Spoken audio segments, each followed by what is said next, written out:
नमस्कार, आप देख रहे हैं कालचक्र। मैं हूं श्रद्धा और मेरे साथ है प्रश्न कुंडली विशेषज्ञ पंडित सुरेश पांडे जी। पंडित जी, बहुत बहुत स्वागत है आपका। नमस्कार। कैसी हो भगवान की मूर्ति, क्या हो भगवान का भोग, कैसे करें भगवान की पूजा, कैसे हो आपकी पूजा सफल। जानिए पूजा से जुड़े 30 नियम सिर्फ कालचक्र में। जी हाँ, शास्त्रों में पूजा पाठ के लिए बहुत सारे नियम बताए गए हैं जिसकी जानकारी हम में से ज्यादातर लोगों को नहीं होती है। हर वो शख्स जो पूजा करता है उसको खास रूप से कुछ सावधानियां जरूर बरतनी चाहिए जिससे आपको आपकी पूजा का पूरा पूरा फल मिल सके। आज कालचक्र में पंडित सुरेश पांडे जी आपको पूजा से जुड़े वो 30 नियम बताएंगे जो अक्सर आप और हम करते हैं। इन बातों पर आप गौर करेंगे तो ये तय है कि आपकी पूजा कभी व्यर्थ नहीं जाएगी। इसीलिए ज्यादा जानकारी के लिए बने रहिए कालचक्र के साथ। आपका भी कोई सवाल है हमें फोन कर सकते हैं। हमारा फोन नंबर है 012066522411। तो चलिए अब अपनी चर्चा को आगे बढ़ाते हैं। बहुत से लोग अपने घर में बिना जानकारी के भगवान की मूर्तियां, शंख, शिवलिंग, शालिग्राम जी सब कुछ रख लेते हैं, लेकिन क्या वो इससे जुड़े नियम जानते हैं? बिना नियम और जानकारी के पूजा से जुड़े ऐसे सामान रखना आपकी पूजा को क्या निष्फल भी कर सकते हैं? इससे जुड़े नियम क्या क्या हैं, आइए ये आज पंडित जी से जानते हैं। पंडित जी, कुछ मैंने घरों में देखा है, बड़ा मंदिर, बहुत बड़ा मंदिर और उसमें सारी मूर्तियां, शालिग्राम जी तक का नाम लिया, सब कुछ होता है। तो क्या एक तो इतना सब कुछ रखना सही होता है, बड़ी बड़ी विशालकाय मूर्तियां, और अगर आप रख रहे हैं तो फिर नियम क्या क्या है? देखो, दो चीजें होती हैं। एक तो होता है मंदिर और एक होता है पूजा स्थान। मंदिर जो होता है उसमें देवी देवताओं की स्थिर रूप से प्रतिष्ठा होती है।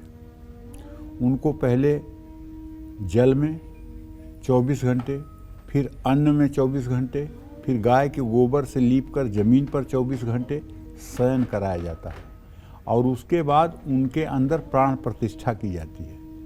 और प्राण प्रतिष्ठा करने के बाद 5 मंदिरों के सामने बाजे के साथ, शंख ध्वनि के साथ उनको ले जा कर के साक्षी करवाया जाता है और उसके बाद ले आकर के उन्हें मंदिर में स्थापित किया जाता है। ये मूर्ति जब एक बार स्थापित हो जाती है तो कभी आजीवन, कभी किसी समय में इस मूर्ति को हटाया नहीं जा सकता। इस मूर्ति को हटाने वाले का संहार हो जाता है। तो ये तो है मंदिर। और एक होता है पूजा स्थान। पूजा स्थान उसे कहते हैं जो हम अपने गृहस्थी के घर में रखते हैं, ईशान कोण में। उसमें हम अलग अलग देवी देवताओं के चित्र, अलग अलग देवी देवताओं की मूर्तियां, अलग अलग देवी देवताओं के विग्रह रख करके और उसकी पूजा करते हैं। उसकी अचल प्रतिष्ठा होती है, उसकी चल प्रतिष्ठा होती है, क्षमा करें, चल प्रतिष्ठा होती है। चल प्रतिष्ठा में मूर्तियों को यहाँ से वहाँ रखा जा सकता है, वहाँ से वहाँ रखा जा सकता है, वहाँ से आगे पीछे किया जा सकता है, उसमें कोई दोष नहीं लगता है। तो देखो श्रद्धा, ऐसा है कि सनातन धर्म में कोई अनुष्ठान हो, कोई पूजा हो, कोई यज्ञ हो, पहले उसमें पंचांग पूजन होता है। पंचांग का मतलब क्या है? 5 देवताओं की पूजा। उन 5 देवताओं में गणेश, गौरी, विष्णु, शिव और सूर्य, इन 5 देवों की पूजा ही जो है पंचांग पूजन कहलाती है। इन 5 देवों की पूजा ही पंचांग पूजा कहलाती है। जहाँ तक आपने पूछा कि बड़ी बड़ी मूर्तियाँ, बड़े मंदिर बनवा लेते हैं लोग, देखो बेटा, कर्मकांड जो है दुधारी तलवार है। सीधा चलती है तो लक्ष्य भेदती है और उल्टा चलती है तो साधक का ही विनाश करती है। तो इसलिए कर्मकांड, ये जो मतलब कि साकार पूजा है, ये कर्मकांड के अंतर्गत आती है। जो साकार पूजा है ये कर्मकांड के अंतर्गत आती है और कर्मकांड को बहुत होशो हवास से करना चाहिए और किसी बुद्धिमान व्यक्ति से और किसी विशेषज्ञ से ही परामर्श लेना चाहिए। ऐसे नहीं कि कोई ऐरा गैरा आया और आपका मंदिर देखा और कहा, अरे तुमने शिवलिंग क्यों रख लिया है, ये तो बहुत गलत होता है, आपने तो शंख रख लिया है तो बहुत बड़ी गलती है, इसको हटाओ यहाँ से। तो ऐसे लोग, ज्ञान देने वाले जो हैं, उनसे भी सावधान रहना चाहिए। तो देखो ऐसा है कि घर में भगवान गणेश, भगवान विष्णु, भगवान सूर्य, माँ दुर्गा या गौरी कह लीजिए, इनकी पूजा जो है पंचांग पूजन कहलाती है। घर के पूजा स्थान में 2 से ज़्यादा शिवलिंग नहीं होने चाहिए, ठीक है। और घर के पूजा स्थान में गणेश जी की 3 मूर्तियां नहीं होनी चाहिए, 2 तक तो हो सकती हैं। अगर तीसरी है तो उसे पूजा स्थान से हटा करके आपको अपने अलमीरा या तिजोरी में रख लेना चाहिए। घर में पूजा स्थान में माँ दुर्गा के अलग अलग स्वरूपों की एक मूर्ति आप रख सकते हैं, लेकिन एक ही स्वरूप की 2 मूर्तियां नहीं रख सकते हैं। और घर में शालिग्राम 2 नहीं होने चाहिए। ये शालिग्राम गंडकी नदी से निकलते हैं। गंडकी नदी नेपाल में है। वहाँ जो लोग श्रद्धापूर्वक गंडकी नदी में डुबकी लगाते हैं उनके हाथ में शालिग्राम की शिला आती है, और वो शालिग्राम की शिला काले रंग की होती है। और उस शिला का पूजन करने से, उस शिला को पंचामृत में स्नान कराने से पंचामृत अमृत बन जाता है। शालिग्राम में भगवान विष्णु का वास माना जाता है। शालिग्राम की मूर्ति जितनी छोटी होती है उतनी ही अच्छी होती है। शालिग्राम की मूर्ति जितनी छोटी होगी उतना ही ज़्यादा फलदायी होगी। अभी आपने सुना होगा, टेलीविज़न के न्यूज़ में भी सुना होगा, अखबारों में भी पढ़ा होगा कि जनकपुर से 2 शालिग्राम की शिलाएं अयोध्या के लिए आई हैं, जिस पर प्रभु श्री राम और माता जानकी का चित्र उकेरा जाएगा। और बड़ी दुर्लभ शिलाएं हैं, बहुत बड़ी बड़ी शिलाएं हैं, और शालिग्राम की शिला पर प्रभु श्री राम का चित्र उकेरा जाएगा। ये अपने आप में बहुत अद्भुत बात है। और जनकपुर से भगवान राम का संबंध फिर जुड़ रहा है। ये युग युगांतर तक, जब तक मंदिर का अस्तित्व रहेगा, जब तक सूरज चांद रहेगा, तब तक ये अस्तित्व बना रहेगा। तो घर में अलग अलग 2 शंख भी नहीं रख सकते हैं। अलग अलग 2 शंख रख सकते हैं, जैसे एक बजने वाला शंख और एक दक्षिणावर्ती शंख, ये 2 रख सकते हैं। लेकिन दोनों बजने वाले नहीं रख सकते, दोनों दक्षिणावर्ती नहीं रख सकते। इस बात का भी ध्यान देना चाहिए। तो इस क्रम में यदि कर्मकांड को किसी विशेषज्ञ के परामर्श से यदि आप संचालित करें तो शायद आपको सब शुभ परिणाम मिलेंगे। लेकिन जो रायचंद हैं, जो बेवजह की राय देते रहते हैं और जिनको कुछ पता नहीं है, जो इस विषय के ज्ञानी नहीं हैं, चलाते हैं मेडिकल स्टोर, बात करते हैं धर्म की, बेचते हैं कपड़ा, लेकिन ज्ञान देते हैं आपके पूजा पाठ की। जिनका प्रोफेशन नहीं है ये, जो इस विषय में दक्ष नहीं है, जिनको पुराणों का ज्ञान नहीं है, जिन्होंने उपनिषदों का अध्ययन नहीं किया है, जिन्होंने वेदों का दर्शन नहीं किया है, अगर वो भी आपको राय देंगे तो आपका भला कितना होगा ये आप भी सोच सकते हैं। इसलिए मैं अपने सभी दर्शकों से एक निवेदन करता हूँ, अपना सब कुछ दिखा दो, अपनी अलमारी दिखा दो, अपना बैंक बैलेंस दिखा दो, अपना कपड़ा दिखा दो, लेकिन अपना पूजा स्थान किसी को मत दिखाओ। अपने पूजा स्थान तक किसी को मत पहुँचने दो। केवल वहाँ परिवार के लोग आएँ, परिवार के लोग पहुँचे, वाहवाही के लिए कि तुमने बहुत अच्छा मंदिर बनाया है, बहुत अच्छा देवी देवताओं को रखा है, ले जाकर के देवी देवताओं को सबको मत दिखाओ। इसका बहुत बुरा निगेटिव इम्पैक्ट होता है, इसका बहुत बुरा असर होता है। इसलिए देवी देवताओं का जो स्थान है, आपका पूजा स्थान जो आपके घर में है, उसकी मत तो किसी से चर्चा करो और न ही वहाँ ले जाकर किसी को दिखाओ। अगर कोई वहाँ हठ बस जाना चाहता है अपने से, तो उसको ऐसा बहकाओ कि वहाँ ना जाने पाए, उसको वहाँ से हटाओ। ये बात सब लोग ध्यान से सुनिए, और ये बात बहुत काम की है, और किसी के बहकावे में आकर के अपना पूजा स्थान किसी को नहीं दिखाना चाहिए, चाहे वो छोटा हो चाहे बड़ा। जय मां विंध्यवासिनी। किस बर्तन में पंचामृत रखना चाहिए, कुशा से कैसे भगवान को जल छिड़कना चाहिए, और किस तरह से बर्तन में देवी देवताओं को, कौन से वो बर्तन है जिसमें कभी भी भूलकर भोग नहीं लगाना चाहिए, आइए जानते हैं। क्योंकि पूजा का एक प्रोसीजर होता है, पंचामृत भी बनता है, कुशा से जल भी छिड़का जाता है, भोग लगाया जाता है, इन सब की क्या नियम है? देखो, ऐसा है, किसी भी मांगलिक कार्य की शुरुआत करने से पहले यजमान के ऊपर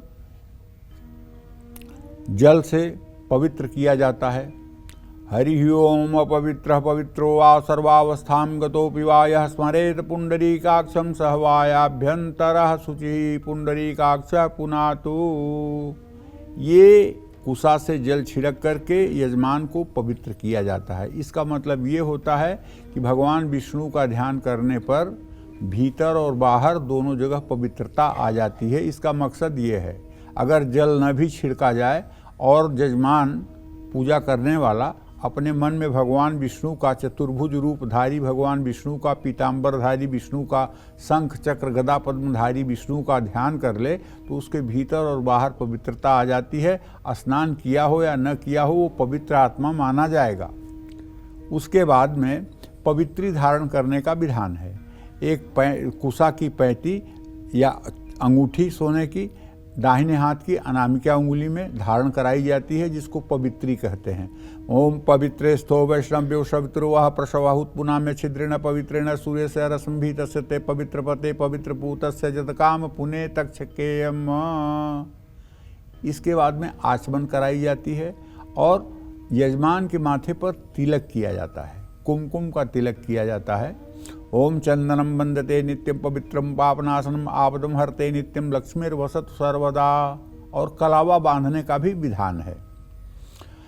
पूजा करते समय टूटे हुए चावल का प्रयोग नहीं करना चाहिए, क्योंकि जो चावल प्रयोग किया जाता है उसका नाम होता है अक्षत। अक्षत मतलब कि जो छत नहीं है, जो टूटा हुआ नहीं है। अगर टूटा हुआ है तो अक्षत नहीं है, वो छत है। तो इसलिए साबुत चावल से ही पूजा की जाती है, इस बात का भी ध्यान रखना चाहिए।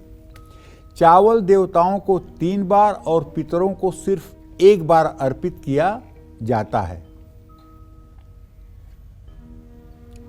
पूजा में प्रयोग किए जाने वाले पानी, दूध, दही या घी में उंगली न डालें। इससे हमेशा साफ चम्मच का प्रयोग करें और उसी से उसका इस्तेमाल करें। तांबे के बर्तन में दूध, दही या पंचामृत कभी भूल करके भी न रखें। तांबे के बर्तन में जल के अलावा और कोई वस्तु कभी भूल करके न रखें, ये बात ध्यान रख लें। पूजा अर्चना करने के बाद आचमन हमेशा 3 बार करें और देवताओं को 5 बार आचमन की जाती है। देवताओं को भोग लगाने के बाद 5 बार जल गिराया जाता है। ओम प्राणाय स्वाहा, व्यानाय स्वाहा, उदानाय स्वाहा, अपानाय स्वाहा, समानाय स्वाहा। इस तरह से इस मंत्र को 5 बार बोलते हुए आचमन के लिए जल गिराया जाता है देवताओं को। इससे त्रिदेव ब्रह्मा विष्णु महेश प्रसन्न होते हैं और अपनी कृपा बरसाते हैं। लोहे के बर्तन में कभी भी भगवान को भोग मत लगाइएगा। कहने का मतलब स्टील भी लोहा ही है। स्टील की कटोरी में, स्टील के प्लेट में भगवान को भोग नहीं लगाना चाहिए। इसके लिए आपको अलग से पीतल की प्लेट घर में रखनी चाहिए। पीतल की प्लेट या चांदी की प्लेट में ही भगवान को भोग लगाने की व्यवस्था रखनी चाहिए। और कुसा के आगे के भाग से कभी भी देवताओं पर या इंसान पर भी जल नहीं छिड़कना चाहिए। इसलिए कुसा का जो आगे का भाग है उसको मोड़ करके पीछे के भाग की तरफ कर लेना चाहिए और कुसा के मध्य भाग से ही जल छिड़कना चाहिए। ये भी एक जानकारी कर्मकांड की है जो बड़ी आवश्यक है। तो इन सब विषयों पर अगर आप ध्यान दे करके पूजा उपासना करेंगे तो उसका पूरा फल आपको प्राप्त होगा। जय मां विंध्यवासिनी। और एक कॉलर हमारे साथ जुड़ चुके हैं पंजाब से। बहुत बहुत स्वागत है। अपना नाम बताते हुए पंडित जी से बात करिए। पंडित जी राम राम। राम राम, जोर से बोलिए। पंडित जी मैं मनोज कुमार शर्मा बोल रहा हूँ। मनोज कुमार जी। हाँ, मेरी डेट ऑफ बर्थ है 24/11/1972। जी। समय है 3:24 जी दिन के। जी। पंडित जी मैं अपने फ्यूचर के बारे में जानना चाहता हूँ और मैं फ्लैट बुक किया था, वो मुझे पोजीशन कब तक मिलेगी? क्या किया था? एक फ्लैट बुक किया था, 3 साल हो गए। हाँ हाँ। उसकी पोजीशन कब तक मिलेगी, और अपने फ्यूचर चलिए। के बारे में जानना चाहता हूँ। मैं आपको आपके फ्यूचर के बारे में बताना चाहूँगा कि आपके प्रश्न काल से द्वितीय भाव का स्वामी बुध और सप्तम भाव का स्वामी शनि है। फ्यूचर आपका बहुत ब्राइट है, भविष्य आपका बहुत अच्छा है, बिल्कुल चिंता करने की बात नहीं है। जहाँ तक आपके फ्लैट की बात है तो चंद्रमा मंगल की चतुर्थ दशम स्थिति है, थोड़ा देर जरूर लगेगा लेकिन आपका फ्लैट आपको मिलेगा, इसमें कोई दो राय नहीं है। अगर आप जल्दी अपना फ्लैट चाहते हैं तो 5 किलो गेहूं का आटा, 1 किलो गुड़, 3 मीटर लाल कपड़ा, 1 किलो मसूर और 1 तांबे का लोटा, ये 5 चीज़ मंगलवार को किसी पूजा करने वाले को मंदिर में दान करिए। ये 5 मंगलवार दान करने के बाद आपका जमीन और प्रॉपर्टी से जुड़ा जो मामला है उसमें सरलता आएगी, सहजता आएगी और आप जल्दी सफल होंगे। जय मां विंध्यवासिनी। kalchakra@bhgnetwork.in ये वो मेल आईडी है जिस पर आप मेल कर सकते हैं अपनी पूरी details, date of birth, time of birth, place of birth, अपनी समस्या और अपना फ़ोन नंबर के साथ आप हमें मेल भेजें। आप भी लकी विजेता बन सकते हैं। कैसे होगी आपकी पूजा सफल, क्या है पूजा से जुड़े 30 जरूरी नियम, यही आज बता रहे हैं आपको कालचक्र में पंडित सुरेश पांडे जी। तो बने रहिए कालचक्र के साथ। अपनी चर्चा को आगे बढ़ाते हुए बात करेंगे मंत्र जाप की। किस माला से मंत्र जाप करना सबसे उत्तम और फलदायी माना जाता है, साथ ही मंत्र जपते समय किन बातों का ख्याल रखना चाहिए, आइए जानते हैं। बताएं पंडित जी। देखिए, मंत्र जाप के लिए माला का प्रयोग किया जाता है। माला 108 दाने की, 54 दाने की और 27 दाने की हो सकती है। 108 जो होगा उसमें एक सुमेर होगा, 109 हो जाएगा। 54 दाने की माला जो होगी उसमें एक सुमेर होगा, वो 55 हो जाएगा। और 27 दाने की माला जो होगी उसमें एक सुमेर होगा, वो 28 हो जाएगा। माला रुद्राक्ष, तुलसी और चंदन की भी हो सकती है। रुद्राक्ष के माला पर सभी देवी देवताओं के मंत्रों का जप किया जा सकता है। कोई ऐसा जप नहीं है जो रुद्राक्ष के माला पर न किया जाए। तुलसी की माला पर भगवान विष्णु, कृष्ण और राम के मंत्रों का ही जप किया जाता है। केवल वैष्णव मंत्र का जप जो है तुलसी की माला पर किया जाता है। इसी तरह से कमलगट्टे की माला पर लक्ष्मी और देवियों के मंत्रों का जप किया जा सकता है। ये जप उनके लिए फायदेमंद होता है। चंदन की माला पर देवियों का जप किया जा सकता है, ये मतलब कि उचित है। लाल चंदन की माला पर महाकाली के मंत्रों का जप करना सबसे ज़्यादा फायदेमंद माना जाता है। मंत्र जप करने के पहले, जैसे रुद्राक्ष की माला आपके पास है तो रुद्राक्ष की माला की भी पूजा करने का शास्त्र में विधान है। ओम माम माले महामाये चतुर्वर्ग स्वरूपिणी चतुर्वर्ग स्तोयी न तस्मान में सिद्धिधा भव अविघ्न माले तुम गृहाण दक्षिणे करे जब काले सिद्ध्यर्थ प्रसिद्धम मम सिद्धये। ओम अक्षमालाधिपतये सुसिद्धिम देहि देहि सर्वमंत्रार्थ साधय साधय सर्वसिद्धिम परिकल्पय में स्वाहा। ये माला को शुद्ध करने और माला की पूजा करने का विधान है। ये मंत्र अगर आप चाहते हो तो दुर्गा सप्तशती में जहाँ नवार्ण मंत्र जप विधि है वहाँ ये मंत्र आपको मिल जाएगा, और अगर आप इसको कंठस्थ कर लेंगे तो आपके लिए उचित रहेगा। अगर मंत्र सही विधि से जपा जाएगा तभी उसका फल मिलेगा। मंत्र जप करते समय सिर पर हाथ या कोई कपड़ा नहीं रखना चाहिए, एक बात। दूसरी बात, अगर एक माला से ज़्यादा आप जप कर रहे हैं तो माला को हर समय, पूरा माला होने के बाद माला को पलट लेना चाहिए। माला को सीधे क्रम में नहीं चलाना चाहिए, इससे सुमेर लंघन हो जाता है जो बहुत बड़ा दोषकारी होता है। तो माला को आप जरूर पलटेंगे माला पूरा होने पर, या किसी विशेषज्ञ से माला जपने की विधि आप सीख करके ही माले का जप करेंगे। जय मां विंध्यवासिनी। पंडित जी, बहुत से लोग मंत्र जाप चलते फिरते करते हैं, उनके हाथ में माला होती है या फिर छिपा भी लेते हैं, तो क्या इस तरीके से मंत्र जाप करना ठीक है, होता है?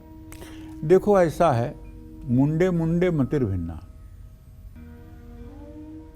कुछ लोग अपना संपूर्ण जीवन ईश्वर की साधना में समर्पित कर देते हैं, तो उनके लिए नहाते, खाते, उठते, बैठते, सब कुछ करते हुए केवल ईश्वर साधना का ही क्रम है।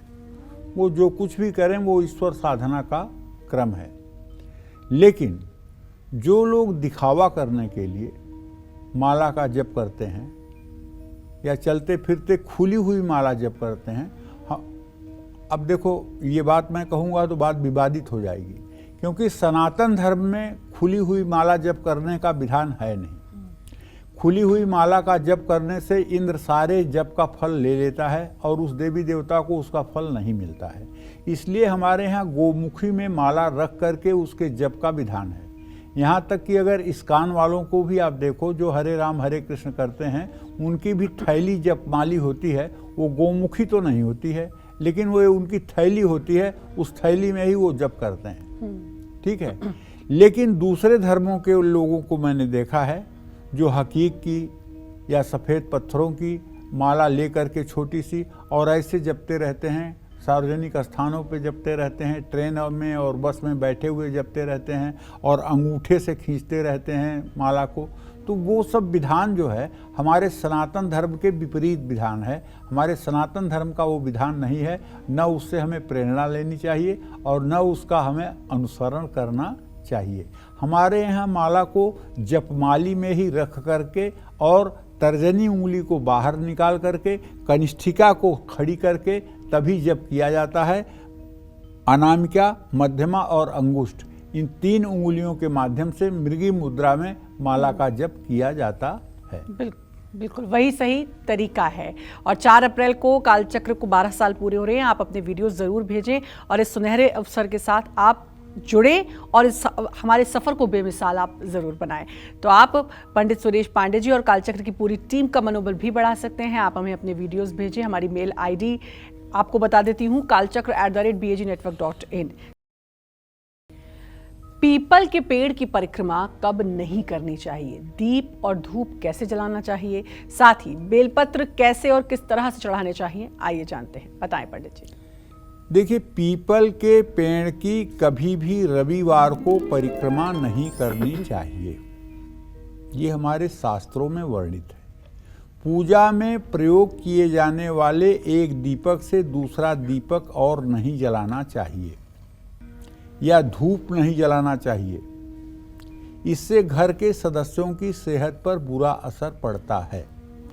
यज्ञ या श्राद्ध के समय सफ़ेद तिल का इस्तेमाल बिल्कुल न करें, सिर्फ काले तिल का ही इस्तेमाल करें। कमल का फूल धन की देवी लक्ष्मी को बहुत प्रिय है। लक्ष्मी की आराधना करते समय कमल के फूल का प्रयोग जरूर करें।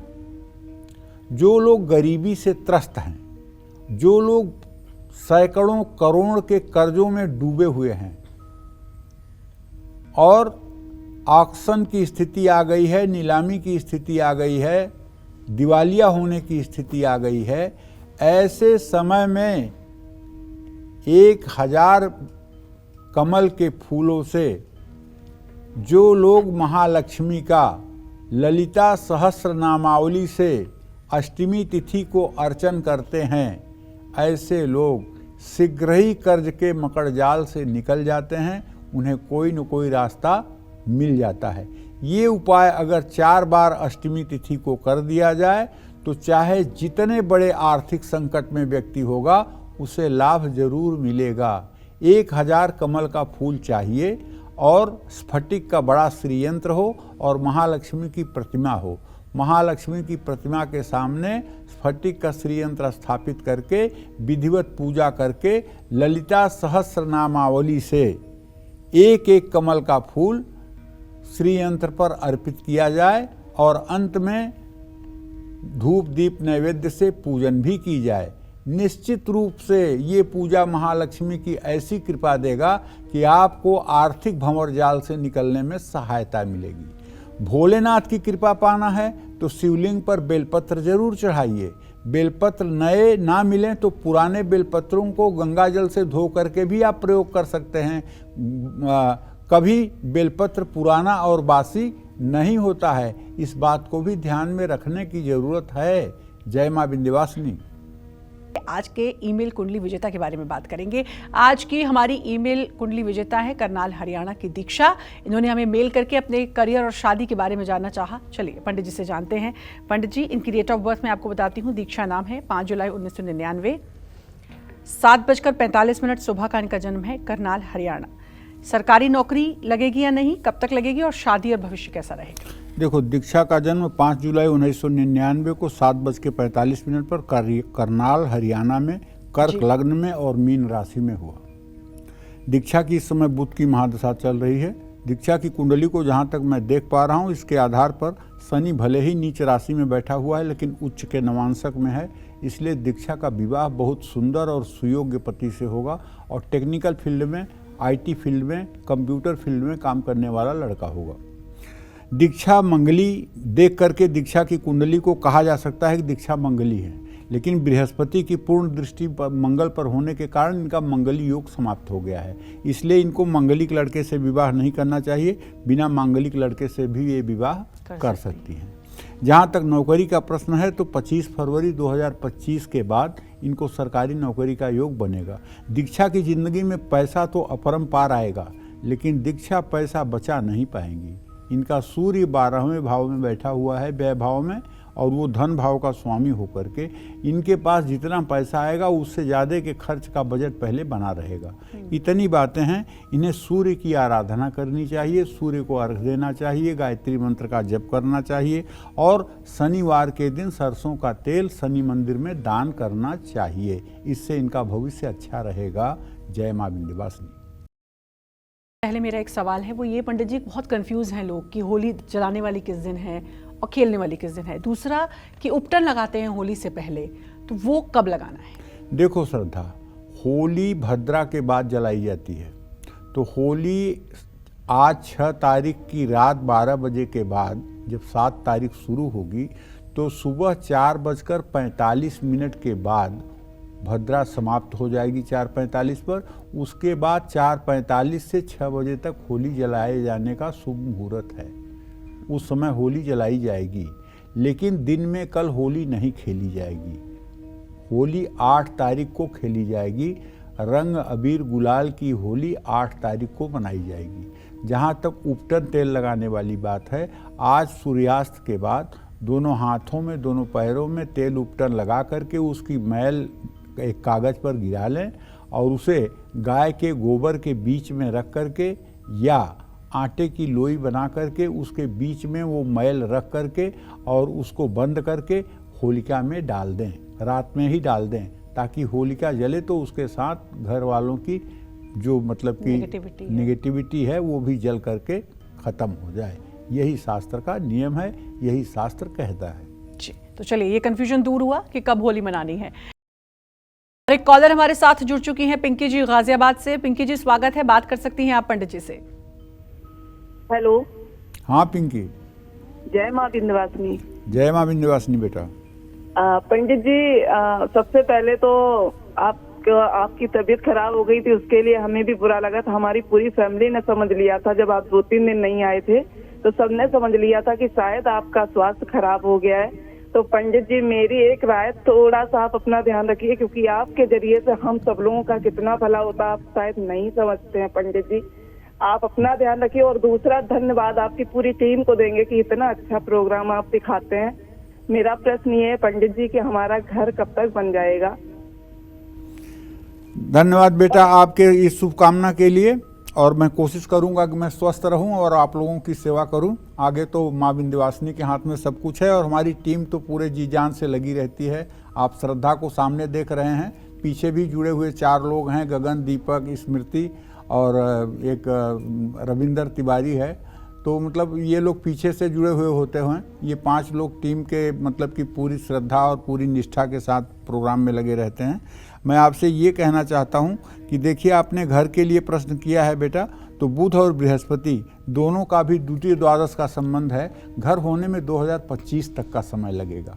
फरवरी 2025 के बाद तुम्हारा अपना घर होगा, इसमें कोई दो राय नहीं है। एक विश्वकर्मा की फोटो ले आओ बेटा घर में नवरात्र में और उसे पूजा स्थान में स्थापित कर दो और उनके सामने रोज़ घी का दिया जलाओ और एक सुंदर सा घर का नक्शा बनवा करके और उनके प्रतिमा के नीचे रख दो और ये क्रम 6 महीने तक चलने दो। देखो तुम्हारे सपने का घर तुम्हें मिलता है कि नहीं मिलता है, एकदम आजमा लो। चलिए, यही प्यार है जो हम लोग चाहते हैं और जो पंडित जी के लिए लोगों का प्यार है, और उनको चिंता है कि भाई इतने दिन नहीं आए पंडित जी, तबीयत खराब थी, और वो अपना ख्याल रखे। यही प्यार हम चाहते हैं और इसीलिए हम कह रहे हैं कि वीडियोस भेजिए, क्योंकि 12 साल पूरे हो रहे हैं कालचक्र को। आप जुड़ें, वो बहुत अच्छा होगा, हमें बहुत अच्छा लगेगा, क्योंकि कालचक्र को इतना जो प्यार मिला है वो आप लोगों की वजह से ही मिला है। पंडित जी, एक मेरा सवाल मैं चाहूँगी कि आप कम शब्दों में उसका जवाब दें। वो ये, हम भगवान की बात कर रहे हैं, पूजा की बात कर रहे हैं, कुछ क्या मंदिर में सिर्फ अपने इष्ट देव की मूर्ति रख के, उनकी तस्वीर रख के भी काम चल सकता है और उसकी पूजा की जा सकती है? ऐसा कुछ नहीं है।